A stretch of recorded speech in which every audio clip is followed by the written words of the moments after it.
দূর এক জায়গায় গিয়া তাকায় দেখে হযরত জুলাইবিব রাদিয়াল্লাহু তাআলা আনহু এক জায়গায় শাহাদাত বরণ করে পড়ে রইছে। কিন্তু যে জায়গায় জুলাইবিব রাদিয়াল্লাহু তাআলা আনহু পড়ে রইছে ওর আশপাশ দিয়া সাতটা কাফেরের লাশ পড়ে রইছে। মানে 7 জন কাফের রে জুলাইবিব রাদিয়াল্লাহু তাআলা আনহু জাহান্নামে পাঠায়া দিয়া শাহাদাতের অমিয় সুদা পান করে ফেলছে। নবীজির কাছে আয়েশা খবর দিছে, ইয়া রাসূলুল্লাহ, ইয়া হাবিবাল্লাহ, ও পয়গম্বর, আপনার জুলাইবিব 7 জন কাফেররে জাহান্নামে পাঠায়া দিয়া শাহাদাতের অমিয় সুদা পান করে ফেলছে। ইয়া রাসূলুল্লাহ, আল্লাহর নবীজি কথা শোনার সঙ্গে সঙ্গে একটা দৌড় দিয়েছে। পাখি যেমন করে উড়াল দিয়া তার বাচ্চার কাছে যায়, পাখি যেমন করে উড়াল দিয়ে তার বাচ্চার কাছে যায়, নবীজি সাল্লাল্লাহু আলাইহি ওয়াসাল্লাম যেন পাখির মতো উড়াল দিয়া জুলাইবিবের সামনে গিয়া দাঁড়াইছে। জুলাইবিবের সামনে গিয়া দাঁড়ায়া আল্লাহ নবীজি জুলাইবিবের কাছে গিয়া হাঁটু গিরে দিয়ে বৈশা জুলাইবিব রাদিয়াল্লাহু তাআলা আনহুর মাথাটা নবীজির উরুর উপরে উঠেছে। নবীজির উরুর উপরে উঠায়, আরে আমি আপনারে কেমনে করে বুঝাই, এটা কত ভাগ্যবান একজন মানুষ। নবীজির উরুর উপরে যার মাথা থাকে এটা কত বড় ভাগ্যবান একজন মানুষ, কত বড় ভাগ্যবান আমি আপনাকে কেমনে বোঝাই। আল্লাহ নবীজি উরুর উপরে মাথাটা নিয়া কোলের ভিতরে জুলাইবিবের মাথাটা নিয়া জুলাইবিবের চেহারার দিকে আল্লাহর নবীজি তাকায়া চোখ দিয়ে টপ টপ করে পানি পড়তেছে, হাউ মাউ করে নবীজি কান্না করে উঠছে। নবীজি কান্না করে উঠা বলতেছে, ইয়া জুলাইবিব আনতা মিন্নি ওয়া আনা মিনকা। জুলাইবিব রে, তুমি আমার জন্য আর আমি নবী তোমার জন্য। জুলাইবিব তুমি আমার আর আমি নবী তোমার। জুলাইবিব তুমি আমার আর আমি নবী তোমার। জুলাইবিব তুমি আমার আর আমি নবী তোমার। জুলাইবিব তুমি আমার আর আমি নবী তোমার। জুলাইবিব তুমি আমার, আনতা মিন্নি ওয়া আনা মিনকা। ও জুলাইবিব তুমি আমার আর আমি নবী তোমার।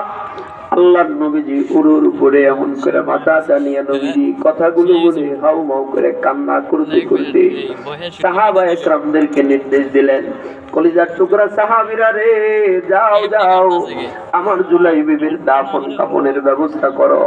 আমি নবীজি নিজে জুলাইবিবের নামাজে জানাজা আমি নবী নিজে করব, ওর কবরের ভিতরে আমি নবী নিজে নামবো। আল্লাহর নবীজি হঠাৎ করে চোখের পানি পড়তেছে, এমন সময় হঠাৎ করে আল্লাহর নবী মুস্কি হাসি দিয়া উঠছে, মুস্কি হাসি দিয়া উঠছে। সাহাবীরা জিজ্ঞাসা করেন, ইয়া রাসূলুল্লাহ, ওগো পয়গম্বর, আপনি কান্না করতে করতে আবার মুস্কি হাসি দিলেন, বুঝলাম না। আল্লাহর নবী ডেকে ডেকে বলে, রে আমার কলিজার টুকরা সাহাবীরা, আমি নবীজি আল্লাহ আমারে যা দেখায়, আমি নবীজি যা দেখি তোমরা তা দেখতে পাও না। আমি নবীরে আল্লাহ যা দেখায় তোমাদেরকে তা দেখায় না। আমি এই মুহূর্তে দেখতে পাইলাম, এই মুহূর্তে আমি দেখতে পাইলাম জান্নাত থেকে হুরেরা প্রতিযোগিতা দিয়ে আমার জুলাইবিবের জন্য আসে। জান্নাত থেকে হুরেরা প্রতিযোগিতা দিয়ে আমার জুলাইবিবরে নেওয়ার জন্য আসতেছে। এইটা দেখা আমি নবীজি হাইসা দিছি, জোরে জোরে কোন সুবহানাল্লাহ। দোস্তরে কথাটা বুঝাইতে চাচ্ছিলাম, অন্তর যার দামি, চেহারা কুৎসিত হইলেও আল্লাহ তাআলার কাছে দামি হয়ে যায়। অন্তর যার দাম আছে, কলিজা যার ভালো, আল্লাহ তাআলার কাছে এ ভালা। আর যার কলিজা খালা, রবের কাছে কোনো দাম নাই। কলব যার শুদ্ধ, রব্বুল আলামিনের কাছে চেহারা কালা হইলেও শুদ্ধ। সুবহানাল্লাহ। এর কারণে ইয়াউমা লা ইয়ানফাউ মালু ওয়ালা বানুন ইল্লা মান আতাল্লাহা বিকলবিন সালিম। আল্লাহ আল্লাহ আল্লাহ। এর কারণে অন্তরের দাম। আরে নবীজি সাল্লাল্লাহু আলাইহি সাল্লাম মদিনার এক বাজারের মধ্যে যায়, দূর থেকে তাকায়া একটা লোকরে দেখছি, এই লোকটা গ্রাম্য এক বেদুইন, গ্রামের ভিতরে থাকে। যারা শহরে থাকে, ঢাকা শহরে যারা থাকে, আর এই যে গ্রাম সাইডে যারা থাকে, এই গ্রাম সাইডে যারা থাকে, মাঝে মাঝে আল্লাহর নবীজির কাছে এই লোকটা গ্রাম থেকে শাক সবজি গুলো উঠায়া সুন্দর গাছের নতুন ফল আসলে এই নতুন ফলগুলো নিয়ে গাছের সুন্দর সুন্দর তরুতাজা, গাছের সুন্দর সুন্দর কদু, প্রথম যখন কদু ধরে তখন এই কদুটা নিয়ে আল্লাহর নবীজির, লাউ ধরে যখন আল্লাহর নবীজির দরবারে গিয়া আল্লাহর নবীকে হাদিয়া দেয়। ইয়া রাসূলুল্লাহ, আমি গ্রামের মধ্যে থাকি, আমার বাড়িতে আমি এই কদুর চাষ করি, আমার বাড়িতে এই লাউ শাক হয়, লাউ শাকটা নিয়ে আল্লাহর নবীজির কাছে যায়, লাউ নিয়ে আল্লাহর নবীজির কাছে যায়, এই শাক নিয়ে যায়, ওই শাক সবজিগুলো নিয়ে আল্লাহর নবীজির কাছে মাঝে মাঝেই যায়। হঠাৎ করে একদিন মদিনার বাজারের মধ্যে নবীজি হাঁটতেছেন, হাঁটতে হাঁটতে হঠাৎ করে তাকায় দেখে ওই লোকটা গ্রাম্য লোকটা এই মদিনার বাজারে একদম শেষ কোনায়, যে জায়গায় মানুষজন বসে না এমন একটা জায়গায় লোকটা বইসা, সামনে কিছু লতা পাতা লয়া বসে রইছে, সামনে কিছু লতা পাতা নিয়ে এমন করে সুন্দর করে বসে রইছে। উনি এটা বিক্রি করবে, এর জন্য মদিনার বাজারে আসছে। হাবিবে কিবরিয়া সরকারে মদিনা একদম গ্রাম্য, একদম অশিক্ষিত, শিক্ষা নাই, গ্রামের একজন মানুষ। এটা পূর্বাঞ্চলের মানুষ ভালো বুঝবে, এই কথা বলেন ঠিক না? আছে না অনেক যারা লাউ বিক্রি করে, সবজি বিক্রি করে, এই যে এই মার্কেটে ওই মার্কেটে সবজি বিক্রি করে, দুধ বিক্রি করে, এটা বিক্রি করে, এই ক্যাটাগরির আর কি। হাবিবে কিবরিয়া সরকার মদিনা কামলিওয়ালা নবী দূর থেকে এই লোকটারে দেখা, নবীজি আমার একটু ঘুইরা, যাতে লোকটা নবীর না দেখতে পায়, একটু ঘুইরা আল্লাহর নবী পিছন দিক দিয়ে গিয়া দাঁড়াইছে। পিছন দিক দিয়ে আল্লাহর নবীজি ওই সাহাবীর কাছে গিয়া দাঁড়ায়া বলছেন, আসসালামু আলাইকুম ওয়া রাহমাতুল্লাহ। সুবহানাল্লাহ, জোরে কইলেন না? সালাম দিতেন কে?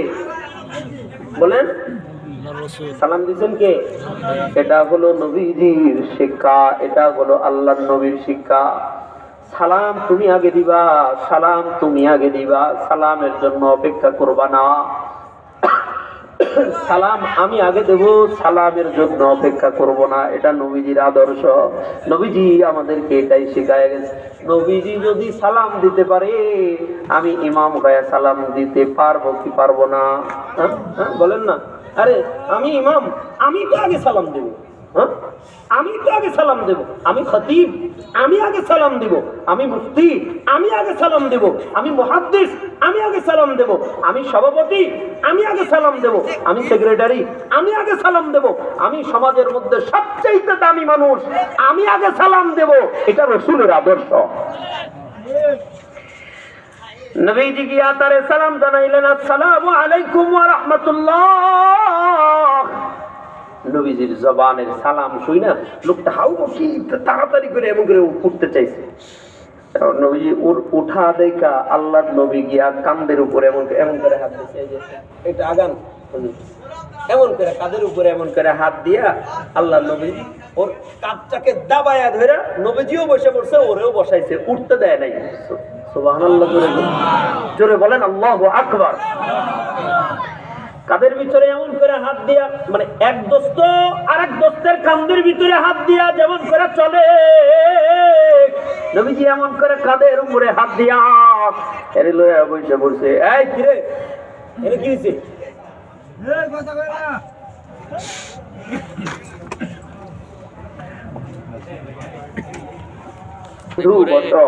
সুবহানাল্লাহ, জোরে কর।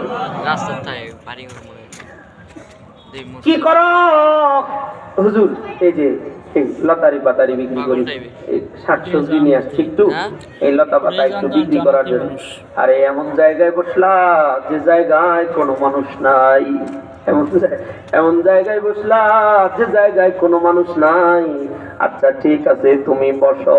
নবীজি গিয়া যখন তার হাতের কান্দের উপরে হাত দিয়া নবীজিও বসছে, দূর থেকে মানুষগুলো দেখা সব মানুষ আইসা নবীজি আর এই সাহাবীকে সবাই মিলে ঘিরে ধরছে। আরে আরে আরে নবীজি যখন বসছে সবাই আইসা চারদিক দিয়ে ঘিরা ধরে। এক পর্যায়ে হাবিবে কিবরিয়া সরকার দেখে দেখে ওর কান্দের উপরে হাত দিয়া, তাদের উপর থেকে হাতটা মাথার উপরে দিয়া সমবেত যতগুলো মানুষ ছিল এদেরকে বলতেছে, এই বাজারের মানুষেরা শোনো, আমি আমার এই গোলামটাকে বিক্রি করে দিতে চাই, আমি আমার এই গোলামটাকে বিক্রি করে দিতে চাই। নবীজি একটু আনন্দের ছলে ওর সাথে একটু মস্কারা করতেছে, আমি আমার এই গোলামটাকে বিক্রি করে দিতে চাই। যেমনি বলছে আমি আমার এই গোলামটাকে বিক্রি করে দিতে চাই, লোকটা হাউ মাউ করে কেঁদে উঠছে, ইয়া রাসূলুল্লাহ, আমার কি সৌভাগ্য, আমি মুহাম্মদুর রাসূলুল্লাহ সাল্লাল্লাহু আলাইহি ওয়াসাল্লামের গোলাম, আপনি আমার গোলাম বলছেন। নবী গো, আমার বিক্রি করলে আর কয় পয়সাই হবে, আমার কেউ এই বাজারের মধ্যে আমার কিনবে না, আমার চেহারা ভালো না, আমি কাজেও তেমন দক্ষ না, আমার কোনো কিছু নাই, আমার চেহারাটা পর্যন্ত নোংরা, আমার গোলাম হিসেবে কেউ নিবে না। ওগো পয়গম্বর, আমারে বিক্রি করে না দিয়া যদি আপনার গোলাম হিসেবে আপনি রাইখা দিতেন, যদি আপনার গোলাম হিসেবে আমারে রাইখা দিতেন পয়গম্বর। আল্লাহর নবীজি ওর দিলের অন্তরের হালাতটা বুঝতে পারছে। লোকটা বাচ্চা মানুষ যেমন করে কান্দে, বাচ্চা মানুষ যেমন করে কান্দে, নবীজি ওরে গোলাম বলছে, এ আনন্দে লোকটা বাচ্চা মানুষের মতো কাঁদতেছে। নবী গো, আমার মতো এমন নগণ্য গোলামটারে রাইখা দেন না, কারোর কাছে বিক্রি করে দিয়েন না, সারা জিন্দগি আপনার গোলামি করে কাটাবো, সারা জীবনটা আমি আপনার গোলাম হয়ে থাকবো, আমারে আপনি একটু রাইখা দেন না। আল্লাহ নবীজি ওর কলিজার ভিতরে, বুকের ভিতরে এমন করে হাতের আঙ্গুলটা দিয়া ডাক দিয়ে বলতেছে, আরে আমার সাহাবী, তুমি গরিব হইতে পারো, তোমার চেহারা সুন্দর না হইতে পারে, এরে আমার কলিজার টুকরা সাহাবী, মনে রাখো, তুমি গরিব হইতে পারো, তোমার চেহারা সুন্দর না হইতে পারে, কিন্তু আমি নবীজি বলতেছি তোমার অন্তর সুন্দর, তোমার অন্তর সুন্দর। আমি নবীজি বললাম, তোমার চাইতে দামি মানুষ দুনিয়াতে নাই। আল্লাহু আকবার, জোরে বলেন আল্লাহু আকবার। এর কারণে বাপ আমার চাচা নওজোয়ান যুবক, আমি বলছিলাম, যার অন্তর ভালো, যার অন্তর সুন্দর, ও সব সুন্দর। আল্লাহর নবী বলেন, ইন্নাল্লাহা লা ইয়ানজুরু ইলা সুওয়ারিকুম ওয়ালাকিন ইয়ানজুরু ইলা কুলুবিকুম ওয়া আমালিকুম। আল্লাহ তাআলা তোমার চেহারা সুরত দেখেন না, আল্লাহ তাআলা তোমার পোশাক দেখেন না, তুমি লম্বা না খাটা এটা দেখেন না, তুমি বেটে না লম্বা দেখেন না, কালা না ধোলা এটা দেখে না। যদি তোমার অন্তর সুন্দর হয় তাইলে তোমার দাম মালিকের কাছে আছে। লা ইয়ানফাউ মালু ওয়ালা বানুন ইল্লা মান আতাল্লাহা বিকলবিন সালিম। কলবে সালিম নিয়া, পরিশুদ্ধ এক অন্তর নিয়া আল্লাহ তাআলার কাছে যাও, আল্লাহ তাআলা কোনো হিসাব দিবে না, বিনা হিসাবে জান্নাত দিয়ে দিবে। আল্লাহ তাআলা আমাদেরকে কলবে সালিম নিয়ে রবের কাছে যাওয়ার তৌফিক দান করেন।